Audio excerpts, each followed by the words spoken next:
LPG की कीमतें, ITR file करने की डेडलाइन, रेलवे पेनल्टी के नियम, यूपीआई से पीएफ निकालने से लेकर डीए में बढ़ोतरी तक 1 जुलाई 2026 से क्या क्या बदलाव होने जा रहा है, चलिए इस वीडियो में जानते हैं। सबसे पहले बात करते हैं आईटीआर फाइल करने की डेडलाइन की। जी हां, नौकरी पेशा और बिना ऑडिट वाले टैक्स पेयर्स के लिए सैलरीड इनकम टैक्स रिटर्न भरने की आखिरी तारीख 31 जुलाई है। यानी कि सैलरी पाने वाले कर्मचारी और वो लोग जिनकी income capital gains, house property या ऐसी दूसरी नॉन बिजनेस इनकम से होती है जिसके लिए ऑडिट की जरूरत नहीं है, उन्हें आईटीआर 1 और आईटीआर 2 फॉर्म भरने होंगे। 1 जुलाई से नए वित्त वर्ष की दूसरी तिमाही शुरू हो रही है। इस मौके पर एचडीएफसी बैंक ने अपने रिगालिया गोल्ड और diners club privilege credit card के नियमों में भी कुछ बदलाव किए हैं। पहले लागू हो चुके कुछ बदलावों के अलावा 1 जुलाई 2026 से एयरपोर्ट लाउंज एक्सेस से जुड़े नए नियम लागू होंगे।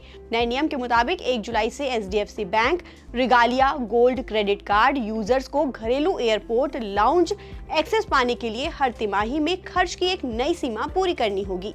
इस पॉलिसी के तहत ग्राहकों को अगली तिमाही में मुफ्त घरेलू एयरपोर्ट लाउंज एक्सेस पाने के लिए पिछली तिमाही में कम से कम 60,000 रुपए खर्च करने होंगे। 1 जुलाई से यूपीआई से पीएफ निकालना एटीएम से कैश निकालने के जितना आसान हो जाएगा। ईपीएफओ के जुलाई में अपने नए डिजिटल प्लेटफॉर्म ईपीएफओ 3.0 लॉन्च करने की उम्मीद है। इस सुविधा के शुरू होने के साथ ही ईपीएफओ सब्सक्राइबर्स यूपीआई के जरिए अपने पीएफ का पैसा निकाल सकेंगे। नई व्यवस्था लागू होने के बाद पीएफ का पैसा निकालने में कुछ दिन नहीं लगेंगे बल्कि चंद मिनट लगेंगे। सबसे अहम बदलाव पासपोर्ट फीस को लेकर है। अगर आप नया पासपोर्ट बनवाने या फिर पुराने को रिन्यू कराने की सोच रहे हैं तो अब आपको जेब ज्यादा ढीली करनी पड़ेगी। विदेश मंत्रालय ने 1 दशक से भी लंबे समय के बाद पासपोर्ट फीस में भारी बढ़ोतरी की है।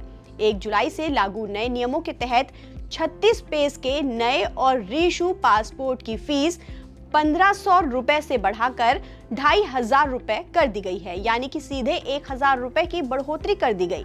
वहीं तत्काल सर्विस के लिए अब पहले के 3500 की जगह 5000 रुपए देने होंगे।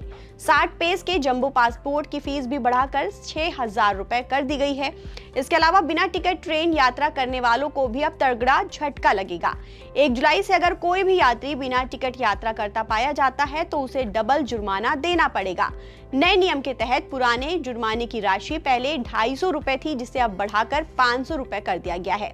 इसके साथ ही अब अगर कोई पुरुष महिला कोच में सफर करता हुआ पाया जाएगा तो उस पर 2500 रुपए का जुर्माना लगेगा। तो वहीं यूआईएडीएआई ने नागरिकों को बड़ी राहत दी है। 1 जुलाई से अगले 6 महीने यानी कि 31 दिसंबर 2026 तक के लिए आधार कार्ड अपडेट को बिल्कुल फ्री कर दिया गया है। पहले आधार कार्ड में नाम, पता, जन्म तिथि, मोबाइल नंबर और ईमेल बदलने के लिए 75 रुपए खर्च करने पड़ते थे, लेकिन अब आपके पैसे बचेंगे, आपको कोई पैसे नहीं देने पड़ेंगे। इसके अलावा हर महीने की पहली तारीख को तेल कंपनियां एलपीजी सिलेंडर, सीएनजी और पीएनजी की कीमतों की समीक्षा करती हैं।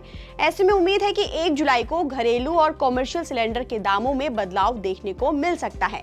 इसके साथ ही एयर टरबाइन फ्यूल के लिए भी नए रेट जारी किए जाएंगे, जिसका हवाई जहाजों की टिकट कीमतों पर बड़ा असर पड़ेगा।